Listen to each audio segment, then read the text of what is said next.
One small step for man, one giant leap for mankind. Columbia, this is... This is Houston, AOS, over.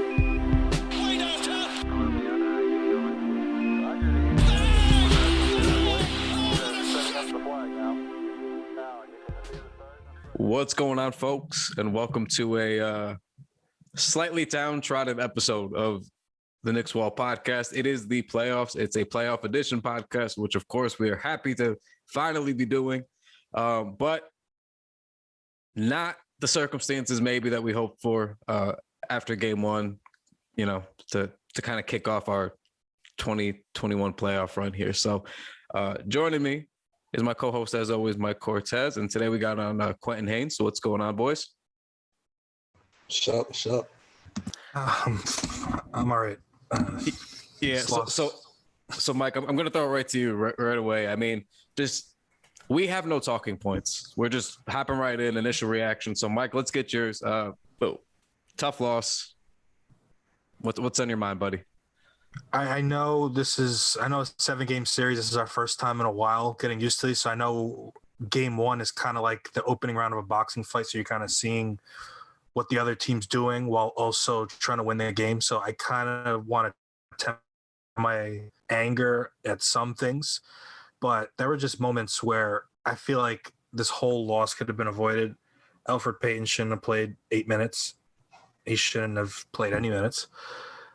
Frank Ntilikina played 1 minute. I think the 1 minute he played didn't really have the ability to do much, and as we know, he got beat by Trey for the game winner. Derrick Rose was amazing. Alec Burks was amazing. And then Julius was really off today, and I think that happens, and I think we're going to see a good game two from him. But I feel like everything that we thought could have cost the Knicks tonight did in a weird way. So it was avoidable, but I'm also weirdly hopeful because on the other side you had RJ and Quickly and Obi, who all looked very comfortable in their first playoff game, tremendously comfortable, which I was pleasantly surprised by. And yeah, but that's pretty much where I am. I'm kind of disappointed, but not really, because I know it's a marathon, not a sprint. So yeah. So Quentin, I'm just gonna throw it right to you. What's your feeling, buddy? How you doing? Hey, man. It was disappointing to see, especially the one thing that I saw I just really didn't like, and I'm sure we're going to write about it, is just the Hawks got to the basket any chance they wanted to on a pick and roll. It just felt like they really controlled the Knicks on that end. Whenever there was any type of pick and roll action, the Knicks didn't have a shot. So I do want to see more change with that, but this was a winnable game. And for Julius Randle, your best player, this is his first playoff game, to play like that is disappointing, but I kind of feel good about everything right now. You know, knowing that these guys want to fight and these guys have played hard and they went through adversity before, I feel comfortable going into game two. So a tough loss, but something we could bounce back from for sure. Yeah, so just to recap for everybody listening before I get into my spiel, you know, the Knicks lose 107-105 tonight. Trae Young goes off for 32 points, 7 rebounds, 10 assists. He was excellent tonight. He's Trae Young. That's why he's Trae Young. We have issues with guards. This has never been a surprise, especially now with, you know, starting number 6 at the beginning of games. It's a trend, but, you know, Trae's Trae. That's what happens. You know, Bogdanovich also stepped up. You know, he had 18, 4, 2, and 2. He's couple big shots down the stretch, which was unfortunate because Burks was really tremendous. Rose made some excellent plays. RJ really helped him claw back in the second half. You know, things didn't break our way. And like you noted, Q, Randle didn't have a good night. It's no surprise. There's no beating around the bush. He's been great all year. He had a terrible game. Picked a hell of a time to have his worst game of the year, but it's the playoffs. And, you know, I'm giving him a pass. I've always had a soft spot for Julius, as we know, from last season at all. Listen to any episode where I'm trying to defend him. But it's tough when you're the top option to adjust for certain guys sometimes. Game one sometimes could be a feel out game. So it is what it is. I think he came out. He wanted to do what he's done all year. I felt like he was overthinking in certain spots. It felt like, times when he would normally, quickly swing the ball or, fling it in an area where he normally might. It seemed like he was hesitating, taking an extra second to dribble, make sure it was what he wanted to do. And he's Julius because he's sort of a bull in a china shop, but like graceful, like he just got to do his own thing and the chips fall where they may. And it didn't feel like tonight he really was in that rhythm, 15 points, 12 rebounds, 4 assists. He shot 6 of 23 from the field, 2 of 6 from deep. Really couldn't get to the free throw line only 2 times, only made 1 of those shots. 3 turnovers. He just didn't have a good game is the best way to describe it. And that was kind of the ball game because we've said this on this pod multiple times throughout the season. They're going to win or lose with Julius, which sounds obvious, but in a game like tonight, you really see like everybody else could be on. Like Burks giving you 27 points off the bench is nothing to scoff at. You have to get 18 just in the fourth quarter. Like that was the exact kind of shot in the arm they needed if Randle wasn't going to be on. So they got it. Like you said, it was a winnable game. It's just when your star doesn't perform like he should, or you're used to, like he's the engine. And if the engine isn't, driving the way it needs to be, then this is what happens. RJ had a better second half, but even still 6 of 15 from the field, 14 and 11. RJ had a lot of effort tonight. I felt like definitely high effort. Second half, he was really trying to get them back in, busting his ass. But just a tough game. Just a tough game. Like watching what they did with Randle, I'm not even that concerned because it felt like he was still kind of in his spots. He just wasn't like it just felt like he was off with his own decision making to me. I don't know. Like I didn't. Collins played him tough, tough enough. I just didn't think, which is and should be noted because he was food during the regular season. So Collins did play him pretty well tonight, but it is what it is. Like it was tough to watch. I did feel a little bit bad for Julius, so I'm hoping he has a bounce back game. It wasn't just Julius. A lot of them, I feel like a lot of open Reggie, another one. A lot of guys were like pump faking on shots they were shooting in the regular season. I guess that's nerves. They didn't want to force it. But in Julius's case, there were a couple moments where he was dead on, right in his sweet spot, above the break, at the three-point line, just didn't take it. He kept pump faking, and then he ended up taking a poor shot. So it was just more of maybe the offense never got settled, and this has been a running problem where the lack of playmaking in the starting unit, if Julius and RJ don't start off good, this is what happens. And the bench unit kind of saved this game from getting ugly to begin with. Rose came in, thankfully, at the 8-minute mark and kind of set the tone after a very sluggish start. So I think it was just across the board where everyone was just not as comfortable as they have been in the regular season. Could have been the 15,000 fans because the Garden was rocking and it was amazing to have. RJ's dunk, it was amazing to have a highlight with that massive roar back again. So yeah, maybe it was that. It could just be nerves. So that's what I'm hoping. Yeah, and I think nerves played a big part. And there was just little things, right? Like we talk about how just that extra pass or that open look to make a perfect example for me is like Quigley, right? Like if you watch in the first quarter, Quigley had that wide open 3, like that 30-footer. He pump fakes and gets into the lane and throws it off. But like ever since he did that, he just started shooting that shot. Like he just started shooting it. He made like 2 or 3 of them where it just got the crowd going. With Randle, there was a couple moments where the passes were off, where he was jumping and throwing it. To me, the one play for Randle that really stands out is that turnover he had when Nerlens got the block, and like the crowd was so up and amped that we almost missed that he turned it over.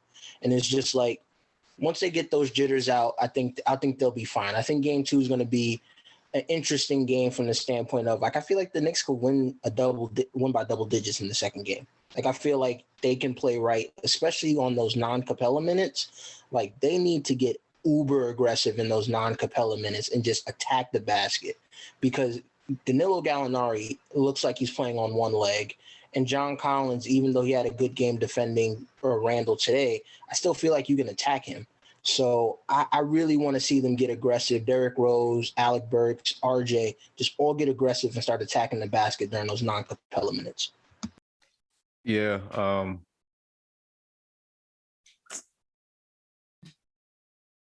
I don't know. Like, I definitely think they could have a better game too, because I was trying to think of the stat that I think in the first half, Randle and RJ were like 4 of 16 combined, and they were only down 2.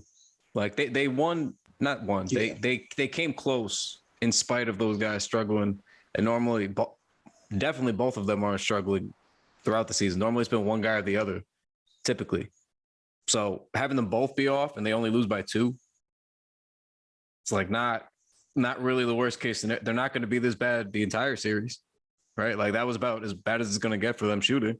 So I would be pretty bullish on what happens in game 2.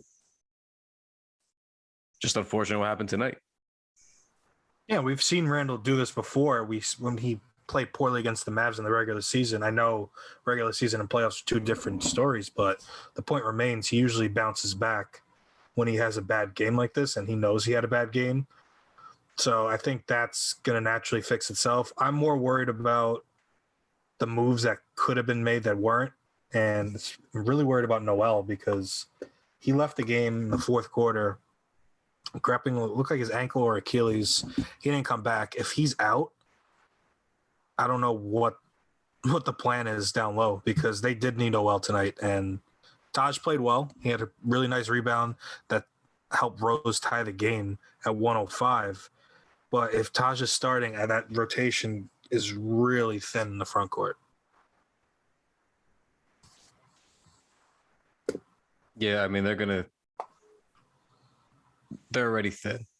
Taj is effective because he gets to play the bench role still and come in and, you know, play those spot minutes. This is not something that you want to like. Obi, I liked his minutes tonight, but I don't think that they're going to use him much at the 5 like that. You know what I mean? So that's kind of where it gets tough. So yeah, I mean, Noel was Noel again. You know, Clyde said it on the broadcast. It's just another day at the office for him. He does the same shit every day. He just shows up, he blocks like 4 shots, goes home. Like, it's just, and they're always emphatic too. That's my favorite. We said it on the pod like 2 months ago or whatever, but he always just finds a way to like punch the ball. It's like a violent block. I love it. That one on Collins was beautiful. It was just absolutely beautiful. I mean, what would you guys? So like Tibbs isn't stupid, right? Like we've said this a lot in this podcast. We've had this conversation a lot. He's not. I'm writing about it tomorrow. He knows, right? Like he's watching the game and he knows like, oh, I need more Quickly, so Quickly plays a bunch more today. And then he lets Burks play a ton. Rose closes the game out. Alfred only plays 8 minutes. I think all Alfred logged today was a single assist and a turnover or a foul, if I'm not mistaken. Right? It was 1-on-1 in 8 minutes. I think so. So he didn't play anymore. Yeah, 1 assist. So it's like, what exactly what is he doing with like what is it now? Like, can That's what I'm saying. It's a charade. Why are we putting him out there to like for the sole purpose of him logging minutes? Like that's all that's actually happening at this point. He just goes out to run back and forth like 3 or 4 times. He logs minutes and then he checks out of the game. And I don't get why everything else has been done so professionally with like turning this team around this season and making a system and sticking to it and sticking to your identity and the flow of the offense, but only with Alfred and only to start the games or quarters or halves, really, we have this problem. And I just don't understand because like Rose has his full confidence as pretty much the point guard, right? Like that's what's happening. And I've used this comparison before, but Alfred is now just an opener, right? He's been an opener for a while, just like in the MLB. The guy that comes in, pitches 2 innings, then he's out. Like that's all Alfred is. So what exactly is the point of this anymore? And he's not even like he's picking up fouls, like for the sake of picking up fouls, like in a useful, strategic way. He's just out there. So I don't get it. Like I understand the whole like, well, it's not as big of a deal if these other guys are playing all the minutes and closing. I get it, but like, there's still no plus to just playing him those 8 minutes. Like those are 8 minutes that you could, and I've said this before, and again, nobody ever believes it coming out of my mouth. Those are 8 minutes, 9 minutes you could be giving to Frank Ntilikina in this playoff series, who matches well with Trae Young. Like aside from the final possession where he got just dusted today, but normally he matches up well. Like that's kind of where you'd want. I would prefer to have my 9 minutes go, other than like why? I just don't get it in the playoffs. Like. The one excuse he had was well, Elf can at least set the offense, because when Frank has started in the past, because if you're only going to play 8 minutes, give those 8 minutes to Frank. Let's start with there. But the argument for not starting Frank was the offense started out so poorly when Frank started. And what's the excuse with Peyton? Because there was no ball movement early on. It was a lot of one-on-one. And then Peyton's still doing that annoying ass shit where he'll take the ball up and then he'll just inexplicably just drive right at the center. And I don't know what he thinks is going to happen, but it's always the same result. It's just a brick, and usually a fast break the other way. So I really, really can't see him again. Like, if he starts game 2, I think this one, like I said, was an opening round type of game. If he keeps on with Elf, it's just going to be almost a pseudo white flag where it's like, okay, we exceeded expectations. Now we're just kind of feeling it out here, because you don't want to win if you're seeing this guy. You saw it for 72 games, and now you're seeing it here. He's just a zero with this team. It's not. It may not be personal, but he just doesn't fit well. He doesn't do anything that the other guys don't do. 100% agree. I just don't. At this stage, I just don't see why we're doing that for 8 minutes. Those 8 minutes could be Frank's. If Noel is not playing, you might need those minutes to use for another big. I just don't understand what's going on now, and I don't want to be mean or anything. I don't want to say anything crazy. It's just at this point, it just doesn't make sense. It makes sense, but we can't really say why it makes sense. And it's just like at this point, when every possession is so important, those Elfrid Payton minutes have to go out the window. It's time to Quigley. Like I think I tweeted it before. It was Quigley, Burks, RJ, Rose. You just got to run with that and figure everything else out. And Bullock, and that's your guys. Frank in the possessions where you need defense, but his minutes are just not important anymore. And you got to figure out how to manage that. I don't think anyone would kill Tibbs if he made that change overall, just because he saw it in his team. And he's been down. He's been lowering his minutes the last 15 games anyway. So making that pivot, I don't know if that's something from above, but it's time. It's time. It does. This is my thing too. So I understand, because I've made that point in the podcast where, at this point, it's just like, it's got to be an agent favor type thing, right? But even then, if you are the agent, don't you think at some point now this is a detriment to your client? Like, that's something that I think about personally. When I start thinking at this point, I almost feel bad for Alfred, because he's just overmatched when he goes out there, because he can't do anything to contribute for this basketball team, because anything that he would be good at, or that's what they tell us, is stuff that like Randle and RJ and other guys already do. So he's redundant for like the one thing that he could do. So we've been over that a lot, but like it gets to the point where it's like tonight. So you trot him out there for 8 minutes where he does nothing. And what are you selling teams then? Like, you're just selling them the billing that he's a starter. Like, they're not going to watch the nationally televised New York Knicks playing the Atlanta Hawks today. Like people aren't watching. People have been watching the Knicks, man. Like, that's how this goes. That you don't think they notice that he's out there doing nothing? Like, and it's not even being mean, but like, why subject your client to that now? And then like the bad press that comes with it. Now we got to talk about it on this podcast that he's not performing the way that he should. Now fans are going to talk about it on Twitter that he's not performing the way that he should. So that's not good for your client either. So wherever this is coming from, like, I get it. Things happen. There's politics. There's things that go on that we don't know about. And if it made sense basketball wise, then Tibbs wouldn't never have him in the game when it's important. So at some point, like, the jig's up and somebody's just got to do something about it when it becomes this big of a problem. And it has. So again, like, 8 minutes aren't supposed to make or break you, but like it's the playoffs now. 8 minutes could make or break you. It's a 2-point game. 8 better minutes from somebody else might win you that game if Julius is off. Like, that's how this goes. Like, it's not a wrong thought. So that's my only thing on the entire Alfred situation. It's just, I think we could be doing a better job for both parties at this point if we start to just think about it that way. Just giving him the starting job to give him the starting job is really just not doing him any good. In the 2 quarters he played today, the Knicks scored 16 and 23. In the 2 quarters he didn't play in, 34 and 32. I mean, evidence is pretty glaring at this point. But, I mean, on the bright side, though, just to shift it a little bit, Obi looked good. I think I would lean more into him, especially if Noel is hurt. I hope I'm jinxing it in the good way where he's fine. But I think you got to go a little small now. I think you got to move Randle up to the 5. Obi looked comfortable yet again. This is probably the best I've seen him look overall. And he's just continuing his recent stretch where he just looks like he has a purpose. And the dunk was great, and just the 3-point was great. And I just think he kind of fits exactly what you need to have on Gallinari right now compared to what they have to offer. I mean, Taj Gibson on Gallo is just not going to work. So maybe that can be an opportunity for Obi to find some minutes. Did you guys like what you saw from Obi and Quickly and the other youngsters?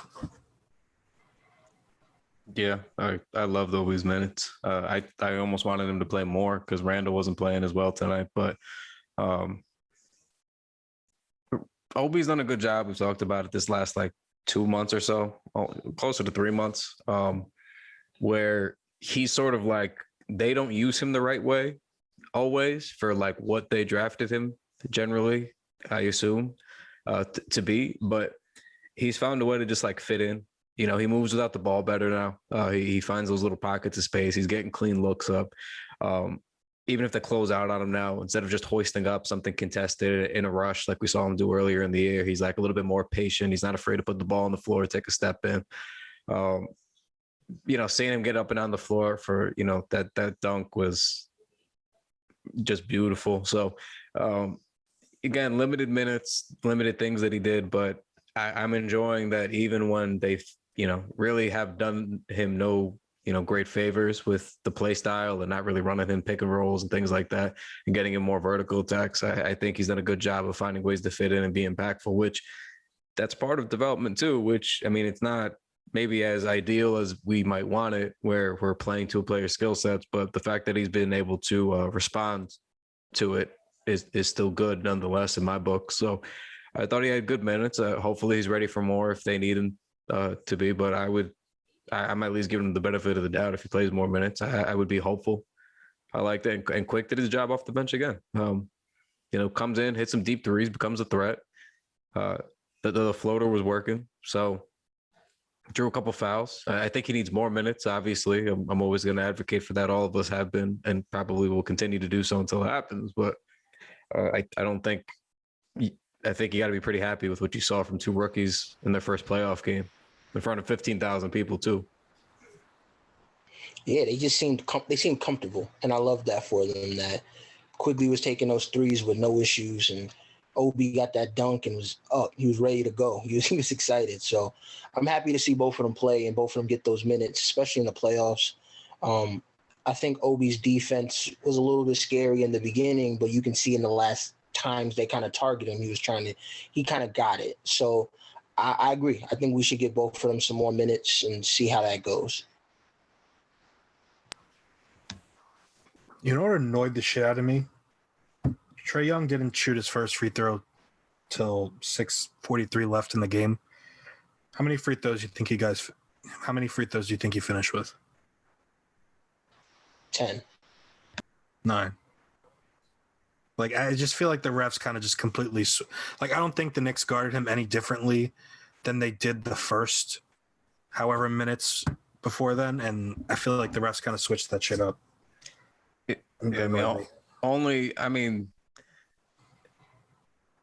just don't know what we expected in today's NBA with the referees. We already know they're bad inherently for everybody, right? But in addition to that, Trae's like a magnet. So it's I already go into the expectation of there's already 3 or 4 built-in things that are going to bother me that's going to happen that you can just pencil in that Trae's going to do, and they're going to give him the call. The only one that I truly didn't like was the one on RJ with 28 seconds left. That one, clearly, I agreed with Tibbs with the challenge. My thing was, there was contact, and you could even probably argue it was RJ's. But I don't think that's fair because to me, it looked like RJ was more trying to get his arm out of the way. Which I can understand why contact is contact, but to me, it just looked like he sort of was like, shit, I'm not doing this. And was trying to like get his arm out of there really quickly. And you saw he put it straight up in the air. So to me, I thought that showed his intent pretty clear. It wasn't to try to make contact. It was to avoid the contact. And therefore the arm was from Trey. That one was probably the only one that bothered me. But even then, I sort of understood how it could get called that way, even if I didn't like it. The other one's like the one where he pumped from three on quickly, drew the foul. It's the NBA rule right now. It sucks. That's just everybody gets that call. If you do that, you get somebody in the air, you take it's instant free throws. Like it stinks. Like that's the game. Unfortunately, the NBA said they might take a look at it this offseason. I hope they do, but that's just the ref simply having a rule that they like to call in today's day and age, and it was right there. They're always going to call it 10 times out of 10 in 2021 and beyond. So that stinks. But like the rest of them, I didn't really mind all that much. Like to me, like it sucks. I would prefer him not get 9 free throws, but it's like what people say with Harden. It's a skill, like, right? Like it's part of the game.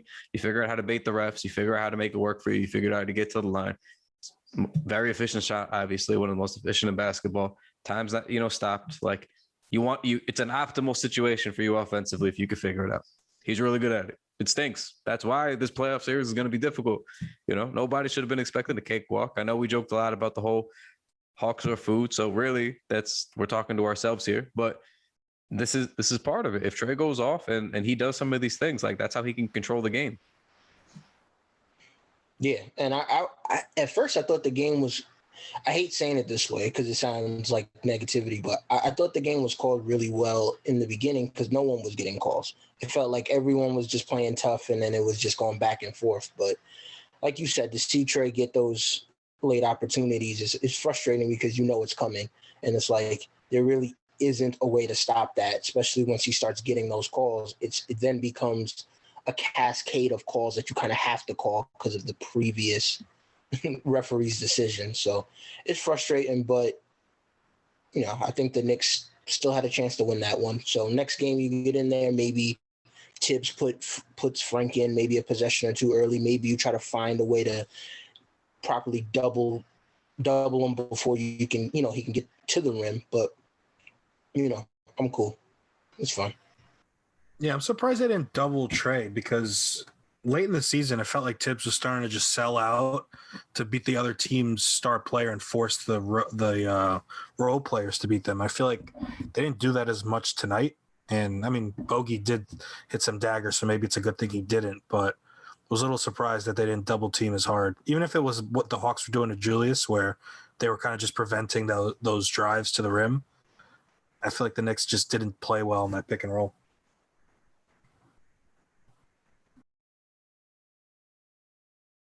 Yeah, they didn't. He had a lot of space to work with tonight, man. I mean, he's Trey. That's just what it is. They didn't do a good job containing. It was the one thing we were worried about. It was on full display tonight. It was a good playoff debut for Trey. 30-10. I mean, that's at MSG. That's as good as it gets. Game one. I mean, he's a special player, man. They got their hands full. We aren't loaded at point guard. I thought, this is the point I wanted to make on the podcast. Finally, wandered into it. Thankfully, this stupid brain finally found its way back. You got to start Rose because Rose actually stayed with him. I was begging on the last podcast. Everybody says about Frank's got to start because the defense. Rose plays good defense. He blocked Trey. He was sticking with him. He actually stayed in front of him. He wasn't gambling. He wasn't trying to to me, Rose played really good defense. I want to go back and rewatch it, but not just the block. I thought he was doing a pretty decent job. Obviously, in the context that Trey still ate tonight, but I want to go back and watch at least the Rose possessions because I thought he did a better job hanging with them. Yeah, I think you said this as well, where Frank would get those spare minutes. I think it's built in where give Frank those last 2 to 3 minutes in the first quarter and those last minutes in the fourth quarter when you need the big stop if you need it. I think it's pretty easy for Thibodeau to make the adjustment. It's just on him now. Yeah, and I think that's a move that I think Tibbs is going to have to consider. I'm sure the media will bring it up when they have the post game and stuff like that to talk to him. But that's the move. Maybe bringing Frank in a little bit earlier. Frank or even Rose. I thought Rose did well. I think Rose did well. But yeah, it's just got to be something switched up there defensively, and even a double team would work. I would like to see more of that as well. So there's room to defend Trey better. So we got that. I think Tibbs can adjust to that properly. I'm very excited for game 2. I wish it wasn't on Wednesday, but I think there's so many different adjustments the Knicks can make to win that game that I'm curious to see what Thibodeau does.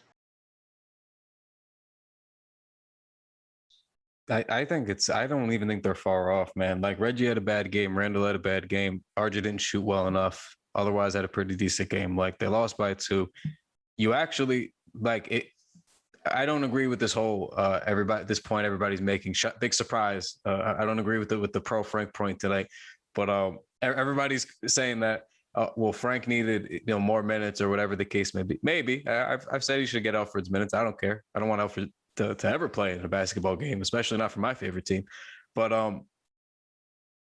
like Tibbs still used Frank like the idea for it in a way that I thought was smart. Like he at least knew like, all right, last couple minutes of the first half or last minute of the first half, I'm going to bring Frank in to close this out, put him on him real quick. And then at the end of the game, he did the same thing. Now, again, I get he should play more part, and maybe you do bring him in a little bit sooner for game 2 because Trey, but it was at least the right idea. I thought like the way he let Burks kind of hang in and play in the fourth quarter was the right idea.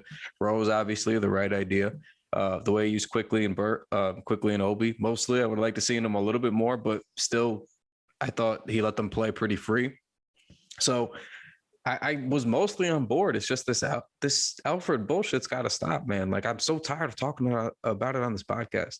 Like really, like that was my only big gripe. Like I even thought like Tibbs loves challenging early. I thought him not challenging and holding it to the end of the game was smart, giving him the opportunity for that Trey free throw, which that's when you would want to do it typically. I don't really have much problems with Tibbs tonight. I know normally everybody finds like a thing, but it's just like the Alfred stuff. You got to find a way to you don't need those minutes, man. Like anybody else at this point. Even if you want to bump Burks' minutes up a little more.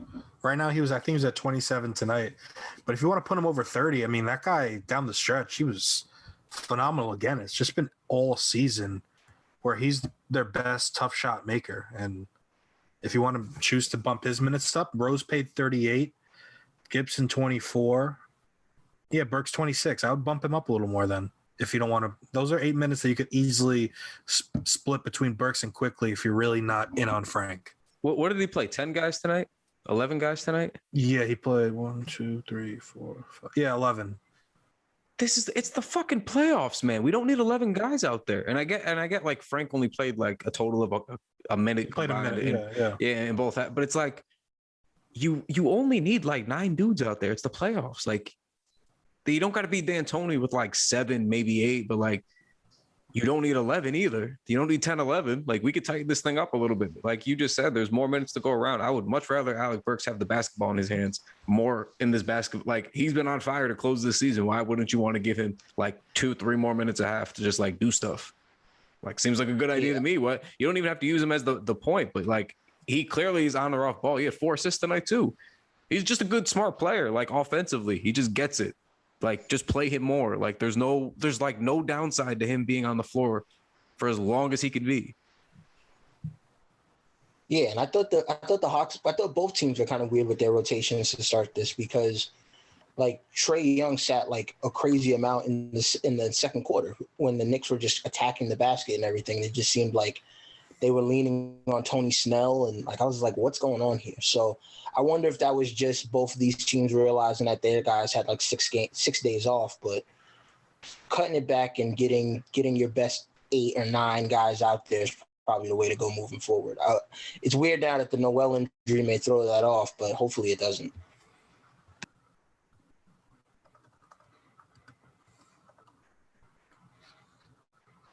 All right. So we're going to transition here real quick. We got some pretty good amount of questions for the mailbag from you guys. So want to try to hop into some of those real quick. So I'll start it off first with At Lee Char 290-77967. Why does Tibbs think he can give the other team a lead by playing Elfrid Payton? Those minutes are the difference in this game. You just listened to that segment on this podcast. If you've been listening this far, so we've gone into that thoroughly. I don't know. It's got to be an age in favor. We have no explanation at this point. There's no on-court reason. It makes no sense. That's the answer. Just rewind like 4 or 5 minutes, and then that's like the full rant and spiel you'll get for that. At Bankberry, I want to see the Knicks play piston ball with Trae Young. Every time he's in the air, I want him hard fouled. Since he's so fucking tough and he wants to flop for fouls, let's give him what he's looking for. Yeah, that's the right attitude. Yeah, I love it. You got the fouls, you got to use them. I mean, he's got to feel you.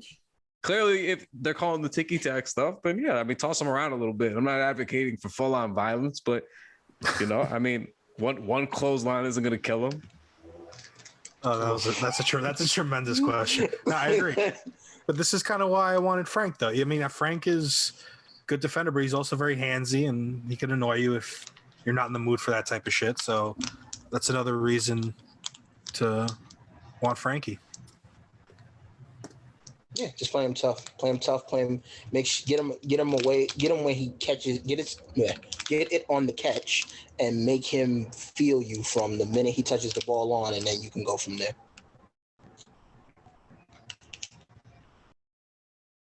Okay, next one is from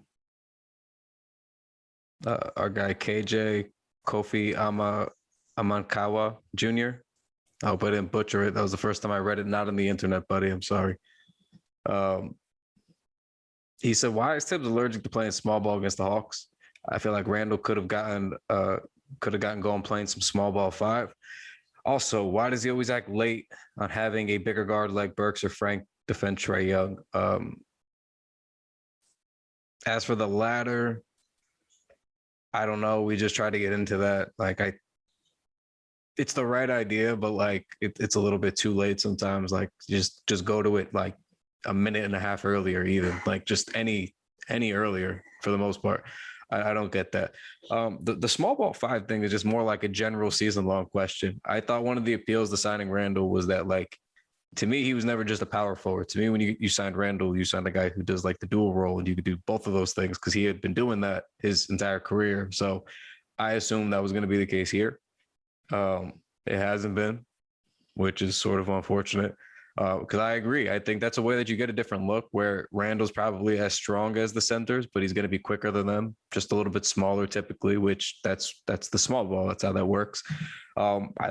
He's going to be able to pull guys out and hit threes. He probably would have gotten some easier looks, some cleaner looks. I would have liked to see it. I don't know why he didn't do it. Mike, what about you? Yeah, I think that small ball with Randle at the 5, those can be moments where they really just try and suffocate another team with their offense, because the next person you would put next to Randle naturally would be Toppin, in my opinion. So now you just have 5 scorers on the floor, hopefully. I think those are moments where you can really take over the game. And I think Randle's a good enough rebounder where you could survive. And the Hawks don't really have a great interior scorer, so it's not like if this is the Sixers, for example, and Embiid's cooking you if you're having Randle down there with him. But Capella's more of a rim runner, so it's not as big of a sacrifice as it would be otherwise. Yeah, and I think the big thing for me with small ball is not Randle. I actually think the small ball thing I want the most is RJ with Gallinari defending him at the 4, because Gallinari, I haven't watched much Hawks before the end of the year, so I don't know if Gallinari's healthy, but he looks like he's playing on one leg out there. So I would just try to create matchups where he has to defend in space, and that could break down Atlanta's entire defense and force them to get some open looks. So I would love to see RJ kind of get Gallinari in some small ball lineups, and hopefully Tibbs runs that, especially as we try to minimize the lineups a little bit. Also, real quickly, what the fuck happened to Gallinari's hair, man? He had great hair, and he looked like Chuck Liddell, man. That was appalling. He's getting killed out there. So yeah, speaking from my fellow countrymen, we condone Danilo Gallinari's actions. We do not approve of the haircut he trotted out at Madison Square Garden tonight. We officially put Danilo Gallinari on 24-hour notice to adjust this haircut, shave his head, whatever he must do in order to get that strip off of his scalp, because it was rather unfortunate to watch on my television screen tonight. I did not enjoy it personally. People with good hair that refuse to take advantage of it make me so angry. It's a fact of life. He's literally wasting what hair he has. I don't know what the strategy was. I don't know what the plan was. I don't know what he asked for when he went to the barbershop. I don't know if there was a barbershop. I don't know if it was just him in his bathroom at the hotel today and he decided he needed to change things up. It looked pretty clean to me. This maybe wasn't an Atlanta haircut. I don't know. I'm not feeling whatever was happening tonight. So please change that. Next thing from Tristan Bolano was mostly just a comment, which was seeing a lot of excuses tossed around, but the fact is you're not going to win in the playoffs when you're starting five, put up numbers like this. And it's just pretty much the starting lineup, Reggie, RJ, Randle not shooting well, which again, we touched on. We agree with you, man. It really was that simple. They lost by 2 and RJ and Randle missed a lot of shots combined. I think they were 12 of 38 combined from the field. Like, that's not going to get it done when that's your top 2 options. So that's your ball game. Reggie wasn't his usual reliable self with Randle. And I mean, when those old reliables aren't working for you, that's the game. From Vince Petit or Pettit, sorry, probably Pettit. 3 things. Randle sucked tonight. Seems like he wanted a little too much. I agree. I think he was overthinking. Why bring Frank to guard Young when he had been sitting all game? We also touched on that. You want to rewind about 10 minutes. Frank is a professional NBA bench player. Whenever Frank Ntilikina comes into a game, whether it's for 5 minutes, whether it's for 5 seconds, Frank Ntilikina, 4-year professional basketball player coming off the bench, should be prepared to come off the bench in a professional basketball game. So although it would be ideal for all basketball players to have played lots of parts of the games to then be in the flow and rhythm of the game, some of them aren't good enough to do that for the whole game, like Frank Ntilikina. Therefore, he's got to be situational. So when a situational guy gets used, it's going to be in those kinds of situations. Therefore, the money that he's getting paid to do that one job should get done on that possession. So that's man. Just give him one more. Give him more than a minute, though. Come on, like he needs more than a minute. I said it. I agree. I know. But also, if he gets 1 in this game, I don't want to hear excuses for, well, he was cold. Like, he got burned. I'll admit he got burned. Any bench player in the entire NBA that gets put in, that's situational. That's a guy who's a specialist at like one thing, because that's why you don't play the whole games. Those guys have come in and they've gotten stops before. Frank's coming in situational spots and he's gotten stops before. There's no reason. I'm not giving him a pass for being cold. I thought he was himself. He was pressuring. He was pressuring too much. Yeah. He got burned. Trey did a little nasty cross, lost him, and then that was it. Taj didn't help, and that's why he was wide open. But let's not do the cold thing. He's a professional athlete. What are we doing here? All right, my counter. The playoffs. Trey was already like flaming hot though when he checks in. So it's exactly. Like, he might not have stood a chance, but let's not say he was cold is the reason why. And no, Trey was on fire. Trey was Trey Young. That's what happened. Like, we don't got to do this with it. We sound pathetic when we're like, we'll trade guys. Like, Frank was cold coming off the bench. Yeah, that's any fucking body coming off the bench. What are we doing? Yeah. So I'm cool with that. I'm with, we're off that. We've been saying the whole podcast he should get he should get a couple minutes, but to be a point of attack defender like Frank Ntilikina and to get burned the way he did at the end of the game is just unacceptable, regardless of whether you're coming off the bench cold or hot. It was just a nasty look, and Trey got to where he wanted to be with no issues. Also, he asked, why was Burks inbounding on the last play? My normal answer to that situation, to that is there was a second left. Like, so normally, like the traditional default answer is, well, because you have to watch out for the inbounder. They could get the ball back. But in this situation, there was only 9/10 of a second left. So that timeline doesn't exist. So what I think happened was they were just throwing it to Julius. Like, that was just, he's your star. You're going to give him the shot at the end of game one. I think it was that simple. That's why Burks was the inbounder. They probably felt he was just going to, I don't know, that's just the guy they wanted passing the ball. And I don't know. I'm a big fan of the hot hand. I would have just decoyed Randle and then figured out a way. I mean, maybe they blow it up, but I would have tried to get Burks free for something. I wouldn't have had him inbound. That's not the guy with almost 20 points in the fourth quarter is not the inbounder. You could have found somebody else for that play. That's my take. I don't know. That whole play was just weird to me. RJ wasn't in, Bataj was, Burks inbounded. And I feel like the late game shot has been actually one of the biggest problems with this team that's kind of just gone unnoticed, where it's pretty much end of regulation. We're always going to throw it into the middle to Randle, and then he's just going to fade away and brick it. I think it's time to at least move on for now with either the hot hand or give D Rose the ball late. He's somebody that knows how to do it. He's done it in the playoffs. He's done it in bigger moments. I think it's time to at least give him the next big shot when it happens, because I love Randle, but his go-to move is too predictable where defenses are waiting for it, and the Hawks are right there for it. 100% agree. Yep. Seeing more, why did Randle get the final shot when he had been ice cold? I think you're just going down with your star. I think it's that simple. And another Alec inbound the ball. So, yeah, I mean, it stinks, guys. I get it. But, they got to do better with late game executions. They've raised their floor. They kind of found where their identity is, that they found out how to be a good competitive team. They still got to figure out how to be even better than that. They got to figure out how to execute down the stretch, because they're going to be in these games a lot. These are the types of games they got to get used to.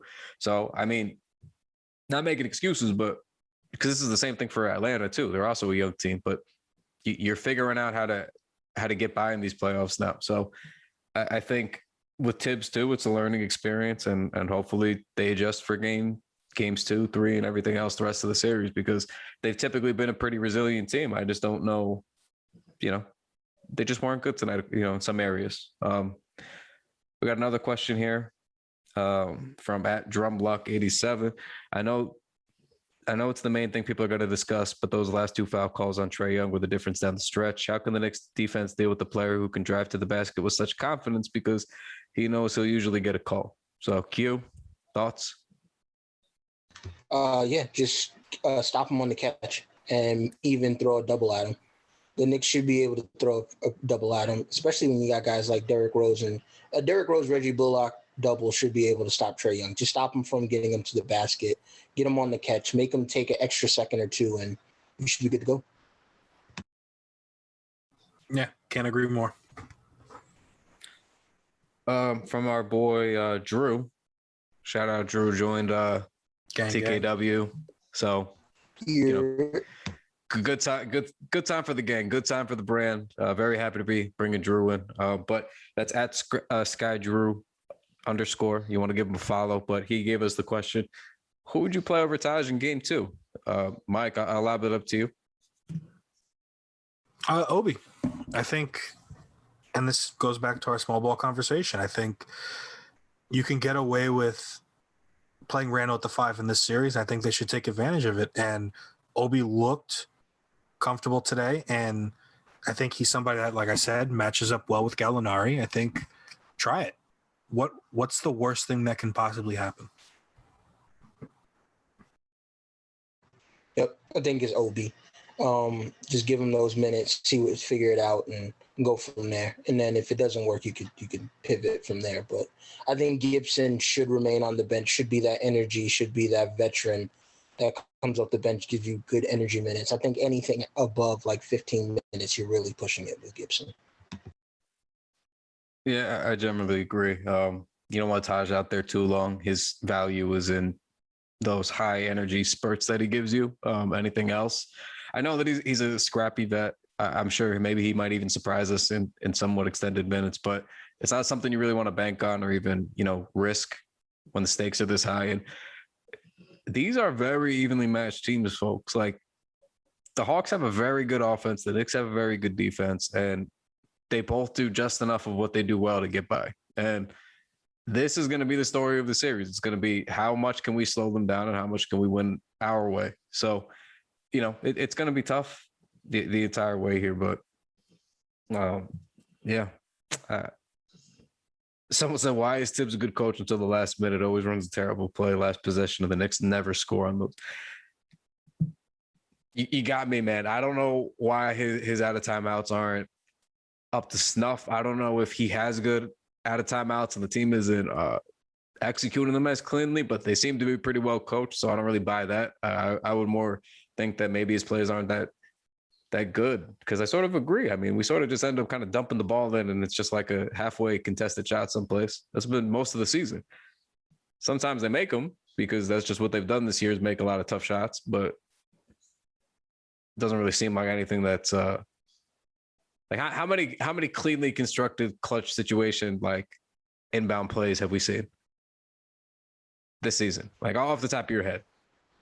I mean, there was one to get Burks in the corner 3 though. That was a good out of timeout. I mean, that was kind of crunch time. Okay, yes. But sometimes they don't work. I don't know. I mean, it wasn't great. I really don't know what the plan was. I would love if somebody would have asked them that, but I think the bigger problem. I also feel like I also feel like that's a very I hate saying old, but I feel like that's a very old school thing, right? Like, you have your players playing the game. They know what they can and can't do at the moment. Let them figure it out. I feel like like Tibbs has been around Patrick Ewing and all these guys and Derrick Rose and stuff like that, leading their offenses. I feel like he's very free with just letting them get their shots and figure it out, which is an old school thing. I feel like that tinkering and getting those creative ATOs out is more of a modern thing. So I've never really been too big on that with Tibbs and critical on that, because I feel like, get it to Julius is something he saw with get it to Wings. Yeah, so I don't know. I don't really know what the plan is, but I think he was just trying to dump it into Julius. I think that's kind of seems like a guy who just trusts his players and goes down with whatever happens with them on the floor. So it is what it is there. That's it for the mailbag though. So looking ahead to game 2, do you guys have any burning predictions for what we have? I'm probably going to be at game 2. Maybe we'll see, but so you guys might do this pod without me on Wednesday. But do you guys have any predictions? Michael, open it up to you. Big game from Julius Randle. This is from the post game today. This is via friend of the pod, Ian Bagley. He said, listen, I'm not making no excuses. I got to be better, and I will be better. I'll just leave it at that. And like I said, he bounces back well. So I don't know exactly what he's going to have stat-wise, but I'm anticipating a big game from Julius Randle, and that should translate to a big game for either RJ Barrett or Reggie Bullock. Q?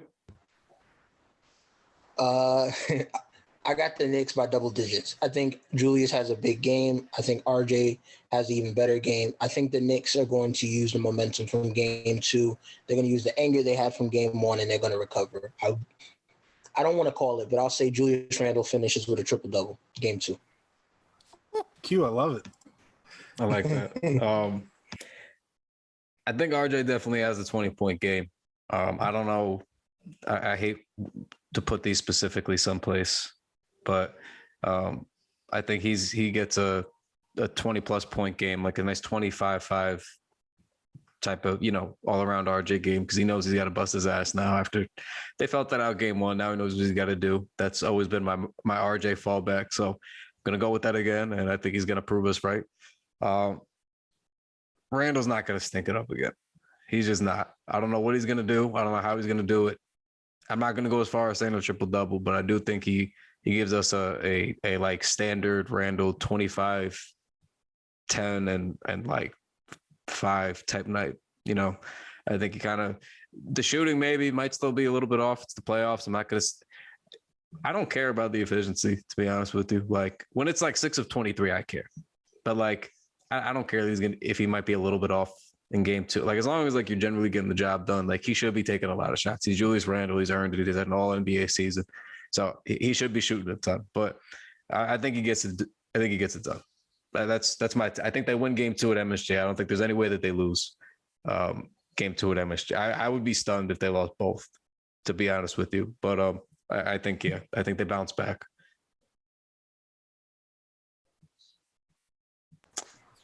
I'm rolling.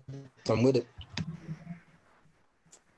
Also, quickly plays more than closer to like 20 minutes in game 2 was going to be my prediction. I think you got a little taste of it tonight with how he was kind of getting up and down. And I mean, MSG sounded its best when he was out there. Those plays that him and Obi were putting together was probably like the loudest that got to the fourth when Rose hit the floater. You know what I mean? So I think you got to give the people what they want at this point. We want points. We want scoring. We need a man who quickly. Yeah, I love how right off the bat, you can tell he's going to play into the Garden crowd. He's just going to feed off that energy. He has fun, man. That's what I love about Quigley. He has fun when he's out there. Like, I feel like you got to play those players more because those are it's contagious. Like, in addition to the fact that he's just ridiculously talented at things that we need him to do. You need guys who just feel good out there. It rubs off on the other guys, especially if they were tight or nervous or whatever. Like, you want guys who are just out there just having fun because, like, you get lost in that. Like, he hits a shot, now you're having fun. You want to hit another shot too, or you want to feed him. Like that's how basketball works. You feed off of each other that way. So he's got to play a whole bunch, man. Especially when he's feeling it like that, you just got to let him go. Just as many minutes as he can handle, just until he starts going cold. Just play him. Absolutely. But on that note, we're gonna wrap up this post-game episode of the TKW podcast. Thank you guys for following along so far. Make sure you give this podcast a 5-star rating and review. The TKW merchandise playoff sale is still ongoing. We have had a pretty fantastic response to that sale so far. So appreciate you guys who have ordered, especially all of you who ordered your Tibbs shirts. Was not expecting the volume of which those shirts sold so rapidly. So, glad that you guys like them. They started arriving already. It's been pretty fast. Design Tree's usually pretty quick with those. The rest of them, if you haven't gotten them, it was just the weekend. I'm sure today, not today, when you're listening to this, but Monday, Tuesday, you start seeing the rest. So, but if not, if you haven't ordered yet, go to designtree.com/the Knicks wall. That's DSGN tree.com/the Knicks wall. And a lot of good stuff, man. Ryan Gray, fantastic videos, fantastic merchandise, just the absolute GOAT. Dom's gotten in there, our podcast producer. Dom's got his first one on the board with the tip shirt. Yeah, I mean, that's a way to make a debut. So guys are killing it right now. So check out the shirts, support the brand. That's pretty much it. Q, I think you got a game 1 reaction going up tomorrow for the knickswall.com. Yeah, just a suggestion for the rotation for game 2. I think everyone knows where we're going with this one, but I just want to it's time to write it. All right. So you got it in the audio on the pod. You'll get it in writing tomorrow, so you can have it both ways and just hammer home our points here. But on that note, also we got the 35K tonight on Twitter. So shout out to you guys, best followers in the world, best supporters in the world, best listeners in the world. Appreciate you guys. Let's get to 40K before the playoffs end. Support the brand. But that's about it. We'll talk to you guys next time, probably after game 2. So until then, take it easy. Peace. Easy.